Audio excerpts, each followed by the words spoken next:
जय गुरुदेव। आप सबका जय गुरुदेव। मेरे इंस्टीट्यूट वेनस एस्ट्रोलॉजी एकेडमी में वेलकम है। मैं शालिनी सोनी फ्रॉम कैलकाटा।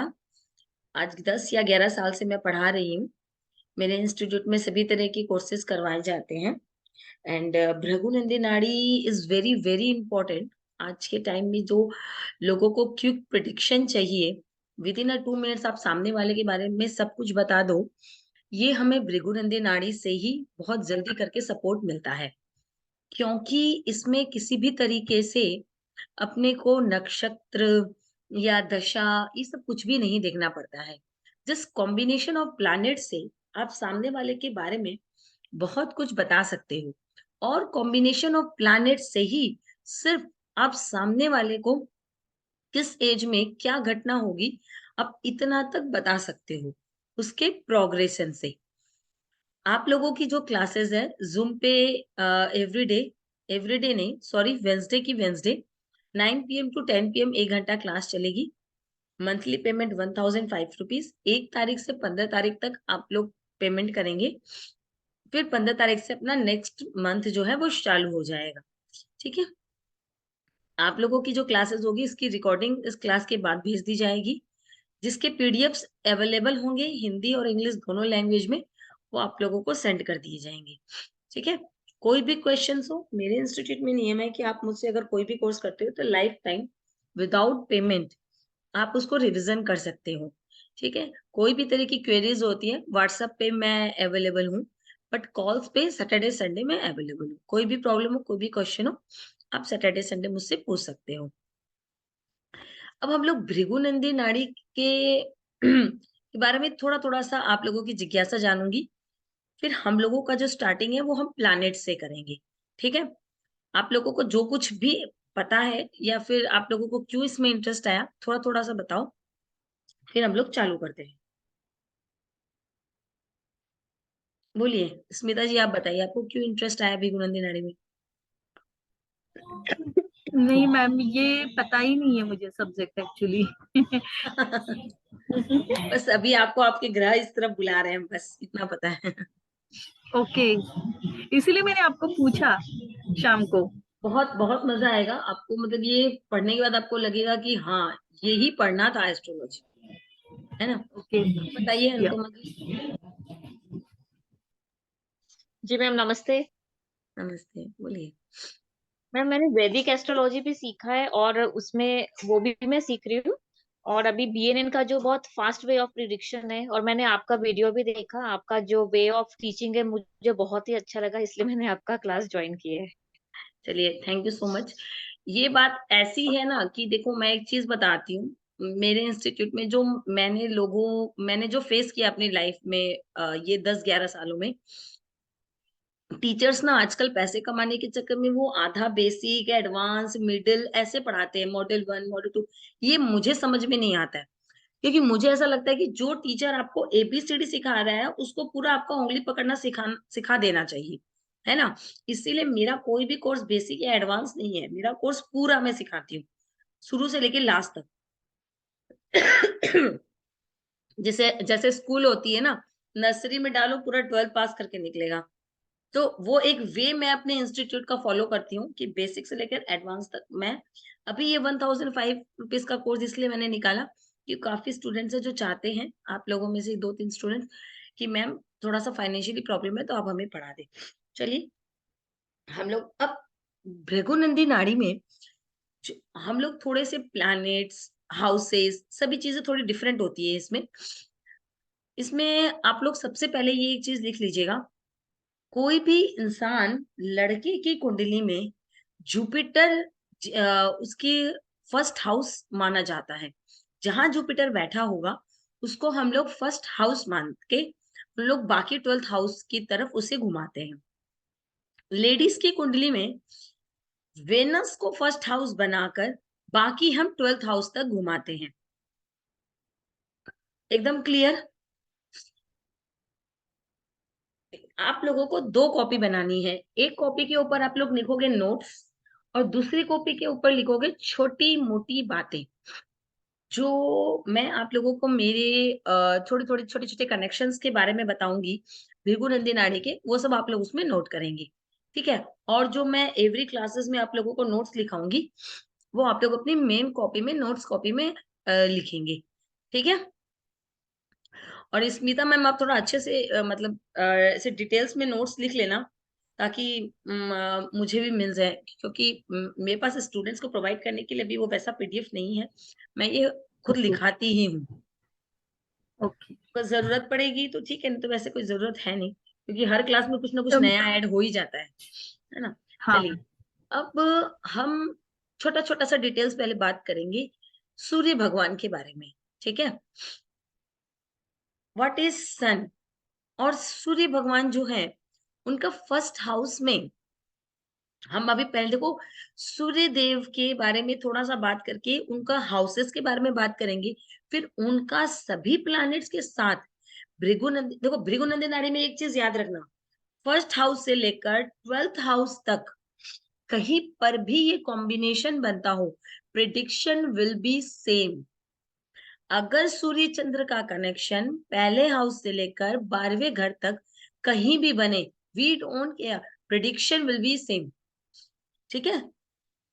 क्योंकि बीएनएन में कोई भी हाउसेस नहीं होता है। चलिए हम लोग पहले थोड़ा-सा सूर्य देव के बारे में जानते हैं। क्या है सूर्य देव? कुछ-कुछ बोलना चाहेंगे तो आप लोग बोलिए, नहीं तो मैं लिखाती हूँ। एकदम छोटा-सा इंट्रो। अ, सूर्य यानी पिता, आत्मा। Right, soul, right. सो- और बोलिए, अनुपमा जी आप कुछ बोलना चाहेंगे? हाँ? Responsibility taker, responsibility taker, yes, एकदम मतलब right. Responsible leader. Leader, right. Bhrigunandi Nadi में सन इज योर चाइल्ड। आपके जो बच्चे हैं, जो आपका मेल चाइल्ड है, दैट इज सन, ठीक है? सूर्य फादर है, सूर्य में वो ऑथोरिटी है, रिस्पॉन्सिबिलिटी है, ठीक है? सूर्य गवर्नमेंट है। सूर्य देव जो है, उनमें इतनी ताकत है कि आपकी जिंदगी का हर एक पल उनके हिसाब से चलता है, राइट? वो उगते हैं तो आप सुबह उठते हो, आप चलते हो, फिर शाम होती है, वो आपको बताते हैं किस समय वो आपको क्या करना है ना? तो सूर्यदेव बीएनएन में क्या रोल लेके बैठे हैं? This is the most important role, जो आपकी सक्सेस को डिसाइड करता है। अच्छे से लिख लिया। जो लाइन में रेड पेन से लिखने बोलूँ ना, वो रेड पेन से अगर अभी नहीं लिख रहे हो, तो उसके नीचे से रेड पेन से लाइन कर लेना, क्योंकि नोट्स तो मैं बहुत लिखाऊँगी, बट जो इम्पोर्टेंट बात है, जो दिमाग में धक से घुस जानी चाहिए, उसके नीचे रेड लाइन से मार्क कर लेना। तो बीएनएन में 2 इम्पोर्टेंट बातें सूर्यदेव के बारे में। द मोस्ट इम्पोर्टेंट चीज़, the sun is your male child, and the second important thing is the sun is your success.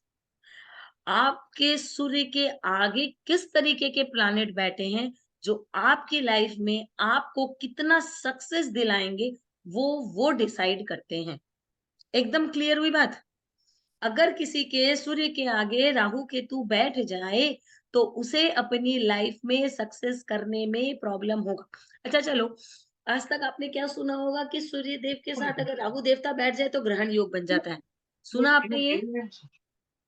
सुना है ना? मैं आपको चलो आज एक चमत्कारी चीज बताती हूँ। सूर्य देव अगर किसी कुंडली में अच्छे हैं और उसके साथ राहु देवता बैठ जाएं, देखो राहु देवता जो है ना, उनका काम क्या है? बढ़ाना। बस इसको इतना ही समझना है। अब अगर सूर्य देव अच्छे हैं, तो आपकी जिंदगी के सक्सेस ऐसे ऐसे ऐसे ऐसे करते चले जाएंगे। अंबानी जी की कुंडली देखी है आपने? अगर सूर्य देव खराब है तो वो आपको डुबा भी देंगे, आपकी बदनामी को वैसे बढ़ाते चले जाएंगे। समझ में आया? तो that is the power of sun, give success to your life. और अब देखो सूर्य के आगे जो प्लैनेट बैठता है ना, वो आपकी सक्सेस का कारण बन जाता है। और अगर किसी तरीके से सूर्य डैमेज हो जाए, है ना, और सूर्य के आगे कोई भी प्लैनेट ना हो, तो आपको अपनी जिंदगी में सक्सेस करने में दिक्कत आएगी। ठीक है, तो sun is your success and the male child. अब इसमें क्या है, चलो एक चीज और आपको बताती हूँ। अच्छा एक बात बताओ, आपके घर में किसकी चलेगी, ये आपको कैसे पता चलेगा? बहुत बढ़िया चीज बता रही हूँ आज मैं, बताओ बताओ। एक लेडीज मेरे पास आई, मुझे बोली मैम बहुत परेशान हूँ।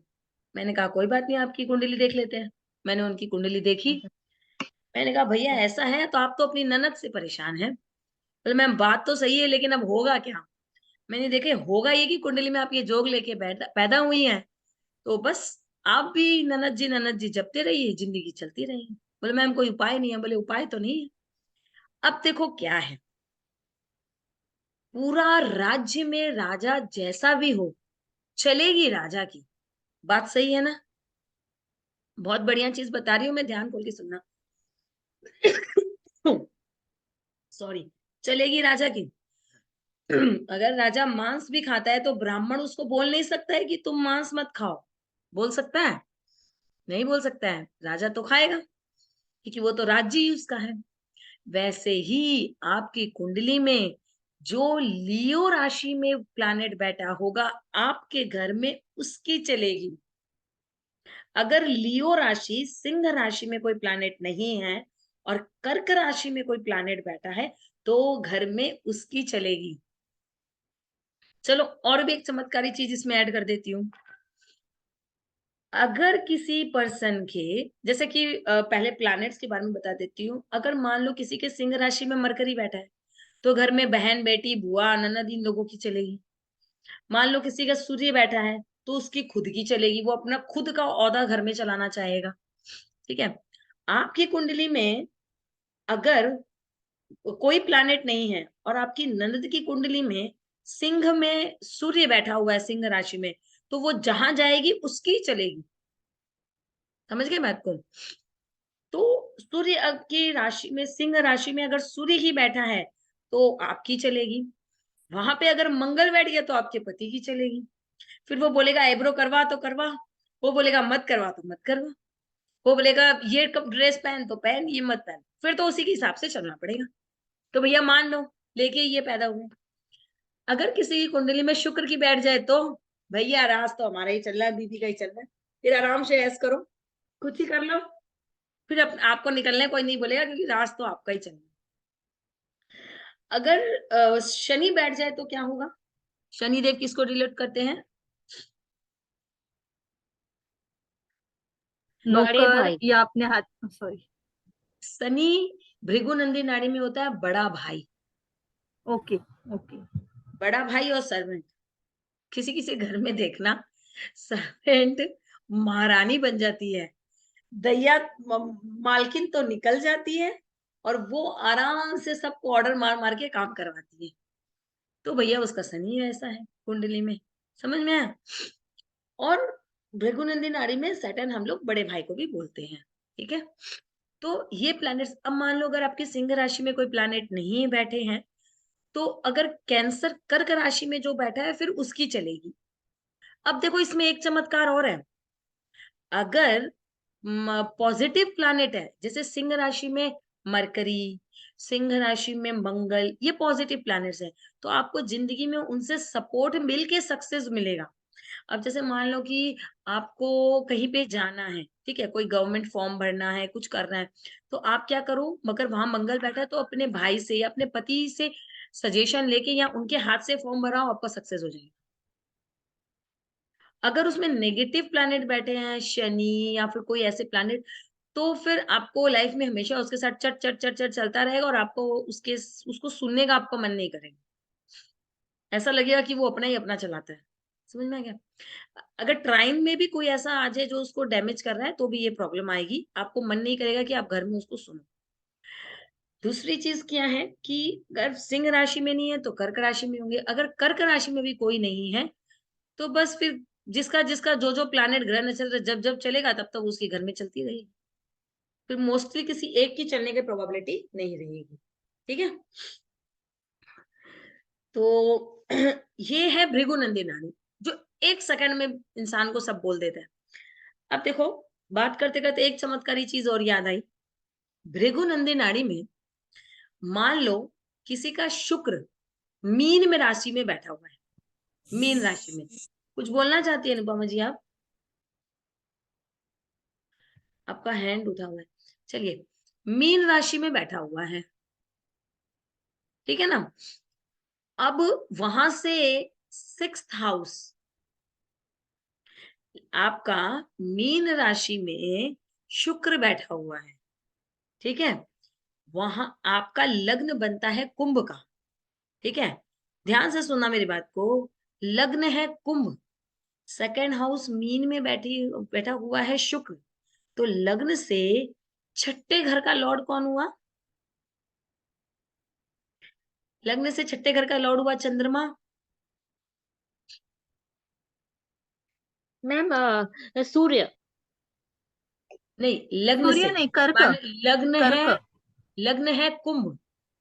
मैं फिर से रिपीट कर्क कर रही होता है मैम। हूँ। लग्न है कुंभ, वहां से छठा घर हम्म। हुआ कर्क राशि का, मतलब लॉर्ड हुआ हम्म। चंद्रमा। वो बैठा है लग्न में, राइट। शुक्र बैठा है हम्म। 2nd हाउस में।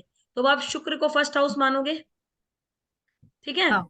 अब आप देखोगे शुक्र से 12वें घर में चंद्रमा बैठा हुआ है। शुक्र से 12वें में चंद्रमा बैठा हुआ है। तो अगर हम्म। आपको मुझे आपकी अगर ये कुंडली है और शुक्र से 12वें में चंद्रमा है, इसका मतलब ये है कि आपकी जिंदगी में बड़ी औरतों से आपको जिंदगी भर प्रॉब्लम रहेगी। इसके अंदर थोड़ा सा वैदिक डालूंगी। लग्न से छठे घर का लॉर्ड अगर लग्न लॉर्ड का फ्रेंड है तो चापलूसी करोगे तो काम हो जाएगा। और अगर लग्न से छठे घर का लॉर्ड एंटी प्लैनेट है तो चापलूसी करने से भी काम नहीं होगा। जैसे कुंभ लग्न वालों के लिए 6th हाउस का लॉर्ड चंद्रमा शनि का इनेमी होता है। तो वो हम्म। दोनों, चाहे वो उम्र में बड़ी औरत का जितना भी कर ले, जितना भी उसको सुख दे दे, जितना भी कर ले, लेकिन वो उसका साथ कभी नहीं देगी। वो उसकी जितनी भी ओके चापलूसी कर ले, उसको हमेशा उम्र में बड़ी औरतों से प्रॉब्लम रहेगा। बात समझ गए? मैम मैम उसमें तो ये कर्क राशि आती है तो मदर भी हुई ना, वो डिनोट करती है मदर। हाँ, मदर, सास, हमेशा प्रॉब्लम रहेगा उसको तो, अपनी लाइफ में। तो मैम मदर से भी प्रॉब्लम रहेगी और जो भी बड़ी हाँ, एज की लेडीज है सबसे। तो उन सबसे प्रॉब्लम रहेगी।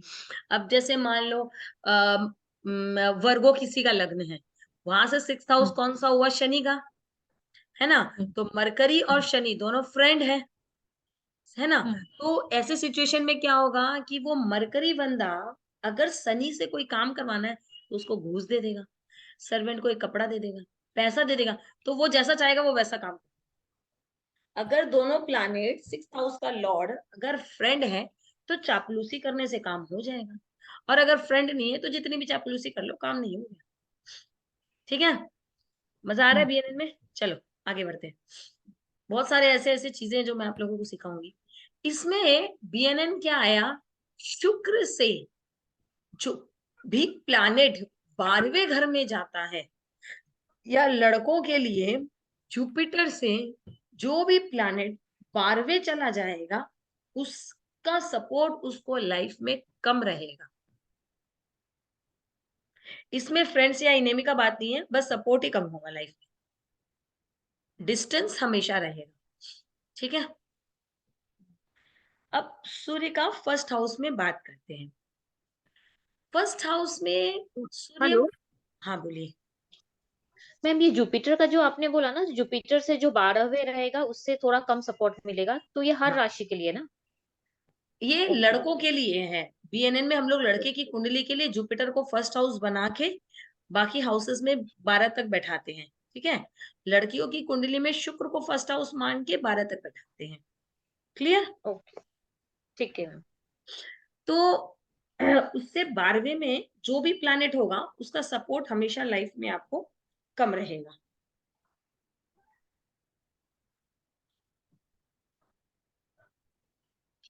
आगे बढ़ू। अब सूर्य के फर्स्ट हाउस में क्या होता है? मंगल का घर है, बहुत ज्यादा पावरफुल है। एक तो उसमें इतना तेज है, ऊपर से मंगल में भी इतना तेज है, तो वो वहां पे आके इतना पावरफुल हो जाता है, इतना पावरफुल हो जाता है। अब देखो क्या होता है ना, राजा है, उसको सारी दुनिया को देखना है। हाँ, मैं तुम्हें मुझे उससे भी देखना है, उससे भी देखना है, करते करते करते सूर्य की स्थिति वहां पे क्या हो जाता है? सहनशीलता। वो अपने लिए सोचने के उसके पास टाइम ही नहीं रहता, है ना? दुनिया के लिए, सबके लिए लड़ते लड़ते लड़ते लड़ते वो अपनी जिंदगी में, उसकी ऐसे ही जिंदगी चली जाती है। हमेशा सबके बारे में सोचते ही चला जाता है। फर्स्ट हाउस के सूर्य वाले को सब लोग ऐसा सोचते हैं कि बहुत अच्छा है, फर्स्ट हाउस में सूर्य है, उसमें मतलब बहुत नाम फेम कमाएगा, लेकिन वो अंदर से कभी भी आपको सुखी नहीं मिलेगा। इसको भी लिखना मत, बस एक बार मतलब ऐसे डिस्कशन टाइप में बातें करो तो दिमाग में बैठ जाएगी। एक चीज राइट। समझो ये बात, कि सूर्य है, राजा है, फर्स्ट हाउस में बैठ गया।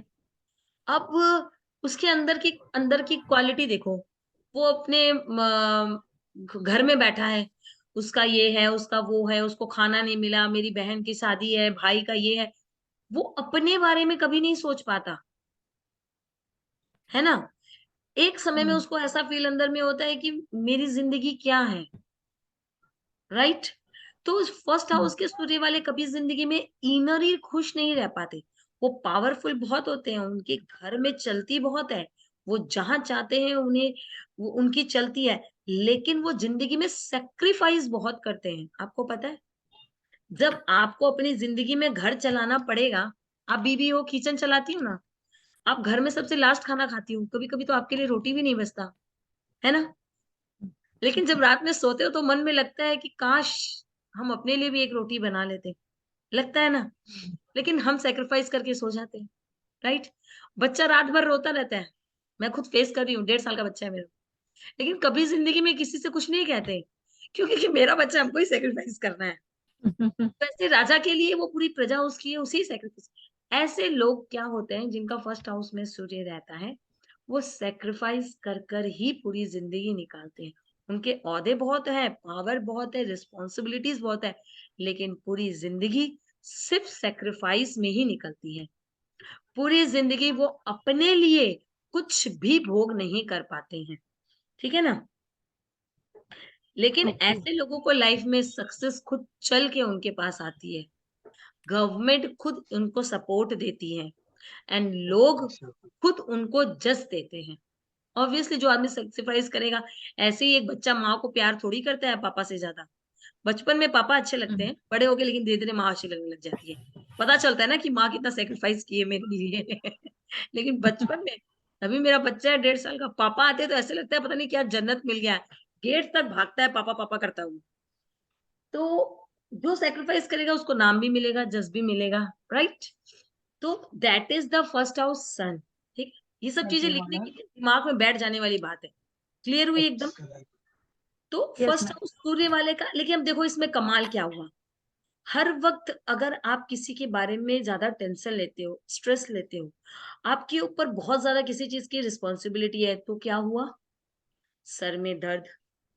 जब सर में दर्द होगा तो वो धीरे धीरे आंखों में उतर आएगा, तो आंखों में चश्मा। कितना इजी है ना इस चीज को याद करना। फर्स्ट हाउस में सूर्य, सूर्य दिया रिस्पॉन्सिबिलिटी, और जब रिस्पॉन्सिबिलिटी दिया, जस दिया, तो सर में हो गया दर्द। अब भैया बच्चा तो मेरा है, संभालना तो पड़ता है, बट नींद भी तो आती है। ऐसा थोड़ी है कि नींद नहीं आती है, इंसान नहीं हूं। तो वो इंसान को क्या है, धीरे धीरे थोड़ी सी ब्रेन की प्रॉब्लम आती है, बीमारी होती है उनको, ओ। सर दर्द, माइग्रेन, ऐसी ऐसी बीमारियां होने की संभावना आती है। और चश्मा उन्हें बहुत नॉर्मल एज में लग जाता है। क्लियर हुई मैम बात? इसमें राशि नहीं देखेंगे ना, हम्म, या फर्स्ट हाउस में राशि नहीं देखेंगे ना, कौन सी राशि है? कुछ नहीं, मैं बताऊंगी इसमें आगे जाके कि कैसे, जब हम लोग योग या कॉम्बिनेशन देखेंगे ना, तब किस टाइम देखना है, कैसे देखना है। मैं इसमें बीएनएन में थोड़ी सी राशियां भी पढ़ाऊंगी, जितना इसमें लगेगा, जो इम्पोर्टेंट इसके रूल है बीएनएन में वो भी पढ़ाऊंगी मैं। तो ये हुआ अपना फर्स्ट हाउस का सूर्य। अब क्या है, जिनका फर्स्ट हाउस में सूर्य होते हैं उनके, क्योंकि क्या होता है कि जब आप ज्यादा टेंशन लेते हो, स्ट्रेस लेते हो, तो आप अपने बारे में केयर कम करते हो, है ना। उनके हेयर्स जो हम्म होते हैं वो काफी थिन होते हैं, बाल माथे हम्म में थोड़े कम होते हैं, ठीक है ना। बहुत थिन हम्म एकदम पतले होते हैं जिनका फर्स्ट हाउस में सूर्य होता है। जिंदगी, पूरी जिंदगी सिर्फ और सिर्फ एक वर्ड याद रखना, संघर्ष में चली जाती ओके। है, ठीक है। चलिए, और कोई क्वेश्चन है तो पूछिए, ये तो सेकंड हाउस सूर्य बात करें।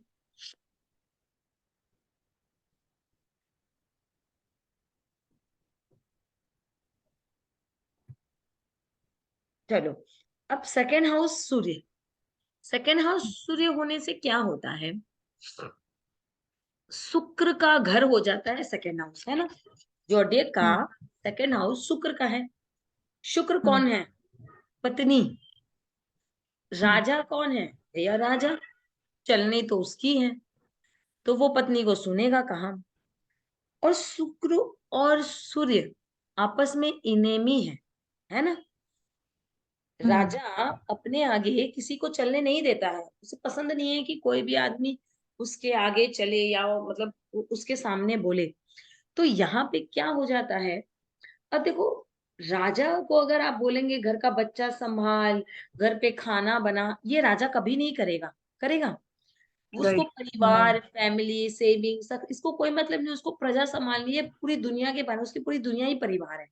और जब आप उसको एक 5 लोगों के रिश्ते में सिर्फ बांध दोगे, वो बर्दाश्त नहीं कर पाएंगे, है ना।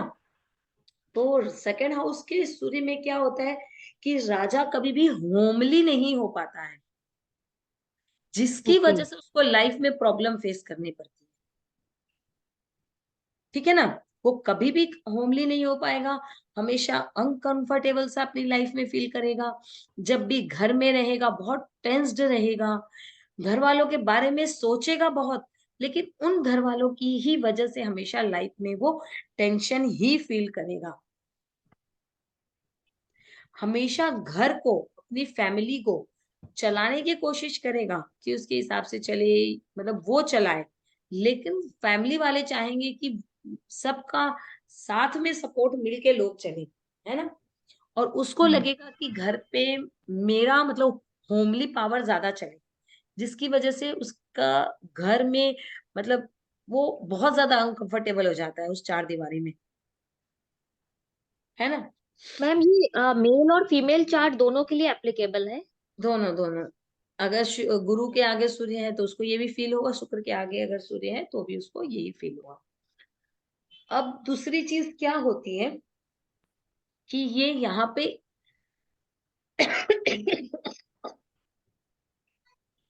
दूसरी चीज क्या हो जाती है कि यहाँ पे सूर्य इसीलिए बहुत अच्छा नहीं हो पाता, इसीलिए उसका फैमिली बैकग्राउंड अच्छा नहीं रहता। सेकंड हाउस में सूर्य सक्सेस बहुत करेगा, सेविंग करेगा, लेकिन फैमिली बैकग्राउंड उसके अच्छे नहीं मिलेंगे। फैमिली लाइफ को लेकर जब भी उससे बात करो वो दुखी रहेगा, उसके ससुराल पक्ष को लेकर बात करो वो हमेशा दुखी रहेगा। उसको लगेगा कि रोज पूरा फैमिली, परिवार, सूर्य सब उसको ऐसे राजा रानी की तरह ट्रीट करे, आओ बैठो सिंहासन पे बड़ा विराजो। और फैमिली क्या चाहती है, भैया तू ही क्यों राजा बन रहा है, हम भी तो कुछ है परिवार में, हमें भी बैठा ले सिंहासन पे। और वो चाहता है कि भैया हमको सिंहासन दे दो। बात समझ में आए? तो वो जैसे ही घर में हम्म, घुसता है अनकंफर्टेबल हो जाता है। तो सेकेंड हाउस में सूर्य क्या हुआ, टोटली डैमेज। इसीलिए वो damage। सक्सेस तो करता है, लेकिन प्रिडिक्शन के तौर पे उसका family background is very bad, ठीक है ना। और वो ओके। जवान कैसे यूज करेगा, तुमको कहा था ना मैंने यहाँ बैठो, कोई बैठे नहीं बैठे, लेकिन वो अपना जरूर बोल रहे हैं, है ना। उसकी बातों में, उसकी जबान में ऐसे पावर रहेगा। देखो, फर्स्ट हाउस के सूर्य और सेकंड हाउस के सूर्य में कहाँ डिफरेंस आया। फर्स्ट हाउस का सूर्य अपना खुद का घर था, वो बोलेगा उठ बैठ तो सामने वाले को बैठना पड़ेगा। लेकिन सेकंड वाला सूर्य सोचता है मैं पावरफुल हूँ, उठ बैठ बोलेगा, वो सामने वाला नहीं बैठेगा तो उसका जी घुटने लगेगा, वो खुद घर से निकल के बाहर चला जाएगा कि बक साला कोई सुनता ही नहीं है मुझे, तो भाग यहाँ से। समझ गए? That is the difference. सूर्य में पावर है, ओके। लेकिन जब राजा को ही कोई समझता नहीं, वो बिस्पतवार की मतलब सत्यनारायण भगवान की सब कहानी है ना, राजा ही बेचारा इतना कमजोर हो गया कि वो उठ के चला गया तपस्या करने के लिए, ये हालत, समझ गए ना। तो सेकंड हाउस में तो सूर्य मैम वो तपस्वी राजा बन जाता है, सिंहासन छोड़ के चलो बेटा तपस्या कर ले। बोलिए। मैम, तो अगर आपने जो सूर्य के बारे में बताया, तो आपने बताया कि सूर्य as a male child denote करता है ना, तो फिर हम्म उसमें उसका क्या रहेगा? मेल चाइल्ड का क्या मतलब उसमें? वो मैं बताऊंगी। बच्चा कैसे होगा, अनमेच्योर होगा, मैच्योर होगा, उसका स्वभाव कैसे होगा। सूर्य को फर्स्ट हाउस मान लेंगे आप अपनी कुंडली में, फिर बच्चे की आगे की पूरी तरक्की देखेंगे। सूर्य के साथ अगर राहु केतु होगा, बुध बैठा होगा तो बच्चा अनमेच्योर पैदा होगा। ये सारे कॉम्बिनेशंस में बताऊंगी आगे, ठीक है ना। अगर किसी की कुंडली में सूर्य के साथ मंगल, राहु या बुध ऐसा कॉम्बिनेशन आ जाए ट्राइन में या उसके साथ बैठे, तो वो अनमेच्योर बच्चा पैदा होता है उसको 7वें महीने में, 8वें महीने में, छठे महीने में ऐसे पैदा होता है, ठीक है। तो बताऊंगी मैं ये कॉम्बिनेशन कि आप अपने बच्चे को अपनी कुंडली से कैसे देखेंगे। जैसे अपने लोग वैदिक में 5th house, 7th house, 9th house ऐसे देखते हैं ना, हम्म वैसे इसमें देखने का हम्म अलग तरीका है। अब ये हो गया सेकंड हाउस सूर्य, ठीक है। थर्ड हाउस सूर्य क्या बोलता है, बुध के घर में होगा। हम्म क्या हुआ था, ये बात आपने सुनी होगी कि चंद्रमा की सौतेली औलाद है बुध। जब हम्म इसीलिए जब भी चंद्र का और बुध का किसी की कुंडली में कनेक्शन होता है बीएनएन में, चाहे ट्राइन में हो चाहे साथ में बैठे, तो उसकी बिना वजह बदनामी होती है। चाहे वो कुछ करे या ना करे, उसकी बदनामी जरूर होती है, ठीक है। ओके यस तो इसमें क्या हुआ था, सूर्य भगवान ने कहा कि जब तुम्हें वहां पे इतनी बदनामी मिल रही है, तो मैं तुम्हें अपना सौतेला बेटे के रूप में स्वीकार करता हूँ। तो सूर्य भगवान ने बुध को अपने बेटे के तौर पे नाम दिया कि तुम मेरे बेटे हो। इसीलिए जब भी सूर्य बुध के पास जाता है तो बहुत कंफर्टेबल हो जाता है। क्यों? क्योंकि बुध को एक ऐसा बाप मिल जाता है जो राज सिंहासन पे बैठा। राइट सूर्य जब भी थर्ड हाउस में जाता है, पराक्रमी हो जाता है, उसके नॉलेज बढ़ हम्म जाती है, उसके कनेक्शंस बढ़ जाते हैं, उसके अंदर में क्वालिटीज बढ़ती चली जाती हैं, उसकी लाइफ में सक्सेस बढ़ते चले जाते हैं, उसके क्या कनेक्शंस बात बड़े बनते चले जाते हैं, उससे लाइफ में काफी सक्सेस मिलता चला जाता है। क्यों? कि उसके पास दो पावर है। कौन सा पावर है? उसके पास बुध और सूर्य एक कंबाइन का पावर। हम्म कंफर्टेबल, क्लियर। समझे यस मैम उसमें जाकर सूर्य अगर थर्ड हाउस में हो, तो उस सामने वाले आदमी को अपने कनेक्शंस को बढ़ाने के लिए यूट्यूब, फेसबुक, इंस्टाग्राम दरकार नहीं पड़ती है। उसके क्या अपने बात आप इतने कम्युनिकेशन हो जाते हैं, कनेक्शंस फैल जाते हैं कि लोग आके बोलते हैं यार क्या नाम है तुम्हारा, हमारा भी हेल्प कर दो, हमारा भी हेल्प कर दो, हम भी तुमसे पढ़ेंगे, हम भी तुमसे। समझ में आया? That is the combination of sun. भगवान की दया से हमारा भी थर्ड हाउस में सूर्य है, इसीलिए हमारे गुरुदेव की कृपा है। जब तक इंस्टीट्यूट चलाया तब तक भी स्टूडेंट्स थे, और आज ऑनलाइन हूं तब भी स्टूडेंट्स हैं। चलो, तो the third house Surya is very good. आप अपनी लाइफ में आपको वो नाम मिलता है जिसकी हर आदमी ख्वाहिश करता है। That is the thing. अब देखो इसमें दो बातें याद रखना। यहाँ पे मैं सिर्फ थर्ड हाउस सूर्य की बात कर रही हूँ, जहां इसके पास 7 अदर प्लैनेट्स आ गए तो प्रेडिक्शन चेंज हो जाएगा, ठीक है। फिर वो कब होगा, कैसे होगा, डिग्री में कितना डिफरेंस है, तब प्रेडिक्शंस चेंज हो जाएंगे, जिसको मैं कॉम्बिनेशंस ऑफ प्लैनेट्स में आपको समझाऊंगी। अभी हम लोग हाउसेस कर रहे हैं, सूर्य के 12 हाउसेस। उसके बाद में सूर्य के साथ 12 के 12 प्लैनेट्स के जो कनेक्शंस हैं वो आप लोगों को समझाऊंगी। तो ये होता है सूर्य थर्ड हाउस में। Very very good. अब सूर्य चौथे घर में चला गया, अब क्या हुआ? चौथा घर किसका होता है? चंद्रमा का। अब क्या होता है ना, माँ तो बहुत इमोशनल होती है, बाप अगर इमोशनल होगा तो प्रजा चलेगी कैसे, है ना। अब लेकिन क्या हुआ, जब सूर्य उठ के माँ के घर में आया